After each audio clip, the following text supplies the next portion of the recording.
আজকের আমাদের যে মানববন্ধনের উদ্দেশ্য এটি ছাত্রদলের সিট যে দখল এবং সিট বাণিজ্যের প্রতিবাদেই মূলত।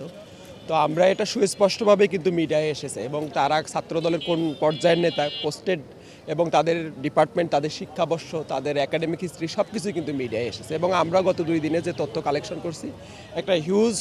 অংশ আমরা পেয়েছি যারা অবৈধভাবে হলে অবস্থান করতেছে এবং তাদের অধিকাংশের অ্যাফিলিয়েশন হচ্ছে ছাত্রদলের রাজনীতির সঙ্গে। তো সেই জায়গা থেকে আমরা আজকে মানববন্ধন এবং আমরা মানববন্ধন থেকে 3টা দাবি উপস্থাপন করেছি। প্রথমত হচ্ছে যে প্রত্যেকটি হলে আপনার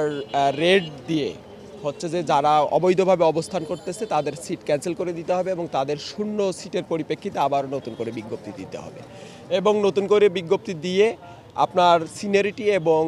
মেধার ভিত্তিতে যে সিট দেওয়ার প্রসেস সেই সিস্টেম ফলো করে দিতে হবে এবং অ্যালটমেন্টের মেরিট লিস্ট প্রকাশের সঙ্গে সঙ্গে ওয়েটিং লিস্টও একই দিনে প্রকাশ করতে হবে এবং এক অ্যালটমেন্ট থেকে আর এক অ্যালটমেন্টের মধ্যবর্তী যে সময় সেই সময় ওই ওয়েটিং লিস্ট থেকে ধারাবাহিকভাবে শিক্ষার্থীদেরকে সেখানে সিট ইস্যু করতে হবে